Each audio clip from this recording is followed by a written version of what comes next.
Amis de la bande dessinée et du show business, bonjour. Show business. Eh bien oui, parce qu'effectivement, Non. aujourd'hui, nous recevons quand même une personnalité de un peu tout média, tout culture, hein, puisque tu as un peu fait de tout.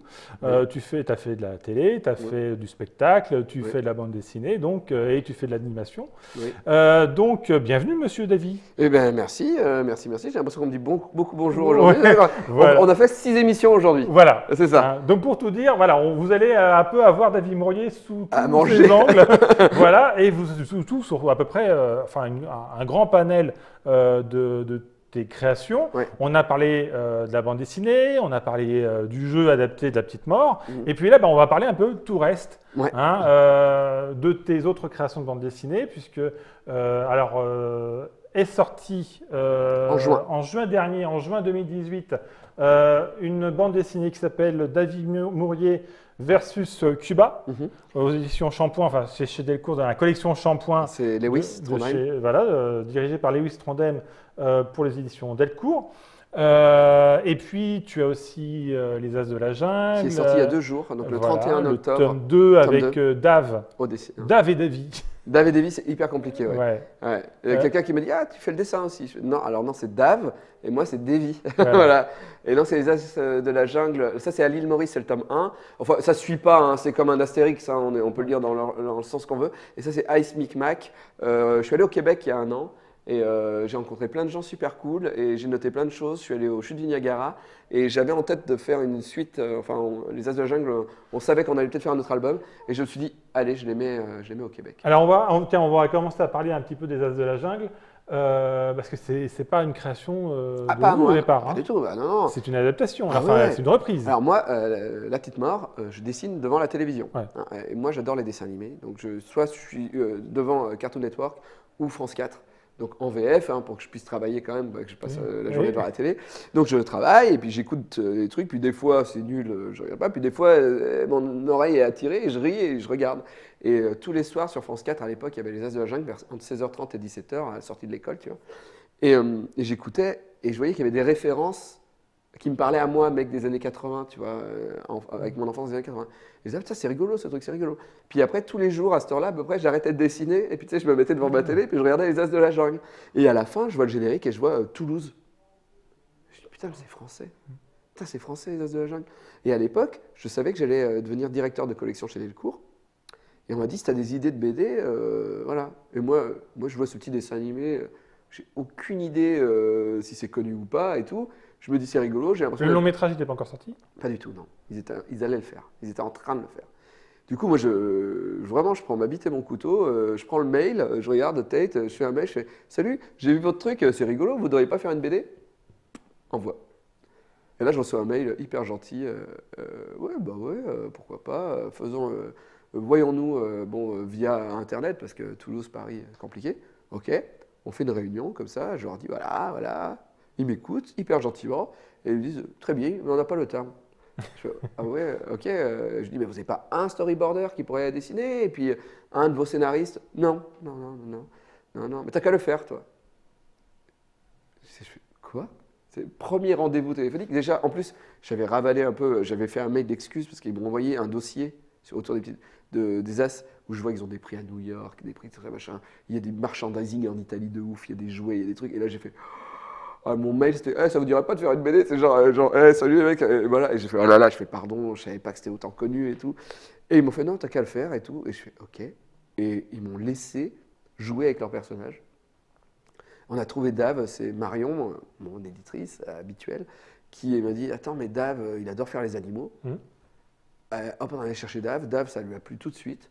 Qui est un fan d'animation aussi, honnêtement. Ah bah ouais, ceux qui le suivent savent pertinemment tout son rapport à l'animation en général, à Disney en particulier. Disney, ouais. C'est un peu un fan de Disney, un petit peu. Et voilà. Je crois qu'il a une chambre à vie chez Disneyland. Oui, je crois. Ouais. Enfin voilà, et du coup, on est partis tous les deux et en 3-4 mois, on a tombé l'album et on était super contents. Et même les gens des As étaient hyper contents. Et du coup, on a remis le couvert.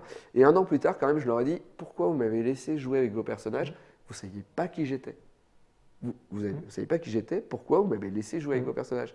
Et là, ils m'ont dit, ah si, il y a un mec de l'équipe, il t'avait vu dans le sketch que tu avais tourné avec Poulpe où tu te transformais en Katsuni, où il te prenait par derrière. On a beaucoup ri. Et là, j'ai fait, attendez les mecs, vous m'avez laissé jouer avec vos personnages pour les enfants parce que vous m'avez vu faire une levrette. Et on fait, oui. Ok, ok, voilà. Et voilà, et donc Les As de la Jungle, le tome 2 se passe donc au Québec, dans la neige. Et l'idée, c'est que le sirop d'érable est devenu interdit. Parce qu'il y a une église de castors qui refuse, ça énerve un peu trop le sucre, les gens, et donc c'est la prohibition du sirop d'érable. Et on appelle les As de la Jungle à la rescousse. D'accord. Pourquoi? Pour essayer Au début, pour essayer de retrouver les gens qui étaient faits prisonniers, parce que les gens qui sont faits prisonniers pour avoir consommé du sirop d'érable disparaissent. D'accord. Et les As de la Jungle mettent la patte dans un truc beaucoup plus gros. Voilà. D'accord. Alors, juste pour rappeler, les As de la Jungle, ce sont des super-héros animaux, ou C'est des ça. héros animaux plutôt. Des Ouais, héros animaux, parce qu'ils n'ont pas de super pouvoir. Non, à part qu'ils sont hyper forts en karaté. Oui, voilà. Ouais. Et puis il y en a un qui est un peu bizarre. Oui, il y a un pingouin tigre. Voilà, qui est un peu particulier, qu'on Ouais. connaît très facilement. Ouais. Donc ce sont des héros qu'on appelle à travers le monde. Donc là, tu as une liberté totale et que Ouais. tu peux en Liberté prévoir. totale, quand même, c'est Oui, il y a un- c'est très réglementé. Les personnages parlent d'une certaine manière. Certains personnages n'ont pas le droit de faire telle ou telle chose. Mais vu que j'ai beaucoup regardé les épisodes, en fait, ça a été très rapidement. J'ai fait oui, je sais. Voilà, oui, ce running gag, ben, je sais, vous l'utilisez dans le dessin animé. Donc ça va. Juste, il y a des choses très simples. Il n'y a pas d'écriture. Les humains n'existent pas. Donc du coup, ils vont pas à Québec.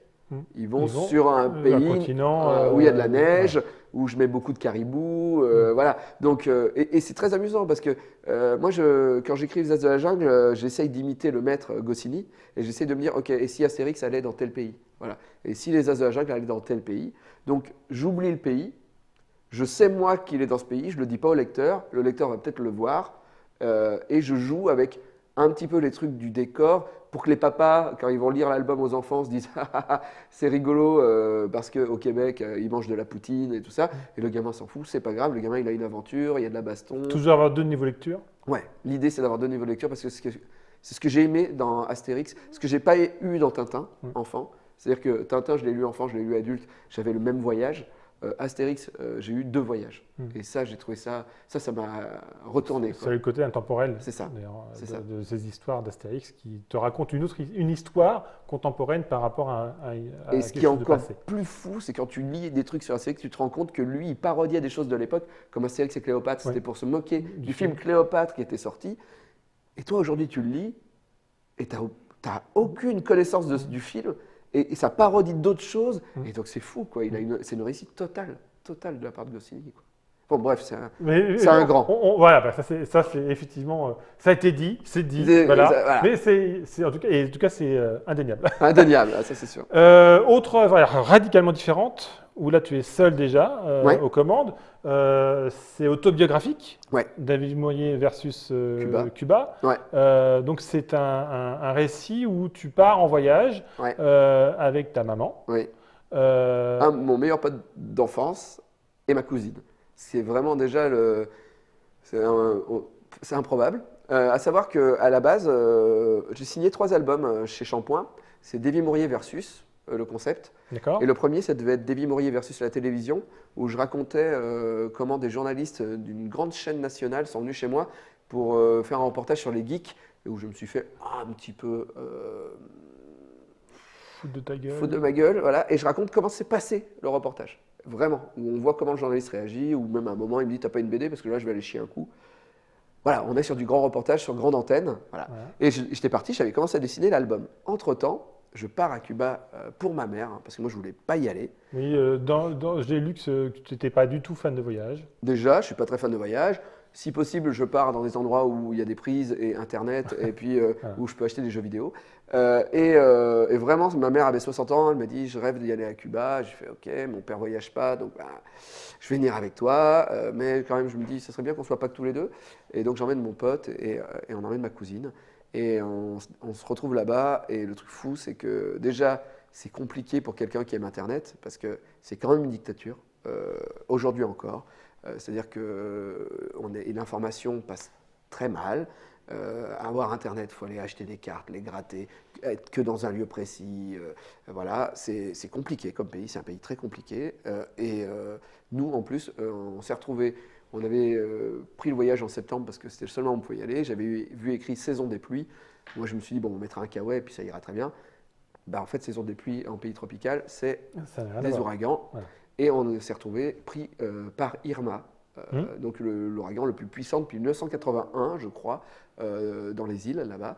Et donc, vu qu'en plus avec Internet, on avait des difficultés de communication et avec notre famille et avec Internet et la communication en général, et ben là, j'ai reçu un SMS un jour qui m'a dit attends, je crois qu'il y a un ouragan qui arrive. Ma cousine regarde sur Internet, elle me dit ouais, on va se prendre un gros ouragan, mais on ne sait pas quand, pour savoir sur le pays. Et là, voilà, elle a tout le voyage. Déjà, pour moi, le voyage n'était pas top. Mais alors, avec un ouragan qui t'arrive dessus, où être quand il y aura l'ouragan, comment être protégé, etc. Et tout est dans l'album. Et j'arrive à rentrer, spoil, en France. Et Lewis dédicace à Paris, je vais le voir, je lui raconte tout mon voyage pendant son repas. Il me regarde sans rien dire, impassible. Tu vois. Oui, et à la fin, Trondheim. Et à la fin, il me fait, c'est une BD ça. Et je fais, ouais. Et c'est même une BD qui sortirait avant l'autre. Il me dit, c'est pour l'été. C'est un truc de voyage. Je fais, mais c'est septembre, je viens de rentrer. Ouais. Je lui dis, j'ai déjà dessiné plus de 20 pages de l'autre. Voilà. Et puis je me dis, putain, il a raison, quoi. Et donc, du coup, j'ai laissé tomber l'album, qui va sortir en janvier, Davy Moria versus la télévision. Et là, je dessine Cuba pour que ça sorte en juin. Et voilà, l'album sort. Alors, succès auprès de la presse. Vraiment, j'ai même eu un papier dans l'Express d'une dame qui n'a jamais parlé de BD de sa vie et qui a parlé de l'album. Donc vraiment, les journalistes ont été vraiment... Parce que c'est un témoignage. Est-ce que toi, tu lis d'habitude en bande dessinée des carnets de voyage? Oui, comme, Guy de Lille, voilà, Trondheim, des choses comme ça, et j'aime beaucoup. Ouais. Mais moi, c'est la première fois que je me lançais. Et puis quand Lewis m'a dit dessine ton truc à Cuba, j'ai fait putain, je vais devoir faire des voitures, des immeubles, je suis pas doué, tout ça. Et j'avoue, lui, il a eu les carottes de Patagonie. Moi, j'ai eu Davy Moria versus Cuba, hein, parce que des gens qui marchent, des trucs comme ça. Moi, dans mes BD, je m'en sors toujours. Tu vois, à raconter ma blague sans qu'il y ait trop de décors, sans que ça bouge trop. Là, quand même. D'ailleurs, parfois, tu mets des photos. Oui. Voilà. Alors, ça aide. Et en plus, c'était aussi quand même pour dire j'y étais. Et ça s'est vraiment passé. Parce que. Tu avais peur de pas être crédible? J'avais peur qu'on me dise t'en rajoutes. Voilà. Et puis, ça soutenait les blagues, quoi. Enfin, quand tu vois un arbre, tu vois, là, avec des petites banderoles, avec des petits cailloux, parce qu'ils savent qu'une tornade arrive, tu te dis, putain, les Cubains, ils n'ont pas peur, quoi, des ouragans, quoi.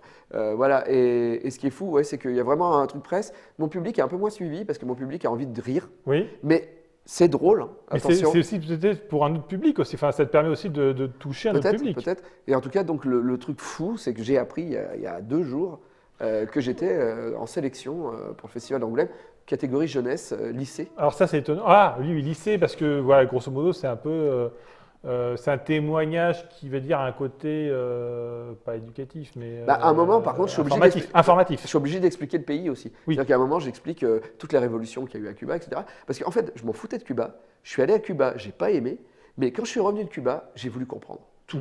D'accord. Le fonctionnement du pays, tout ça, ça m'a rendu fou. Je ne comprenais pas pourquoi je voyais certaines choses, etc. J'ai mangé des tonnes de reportages.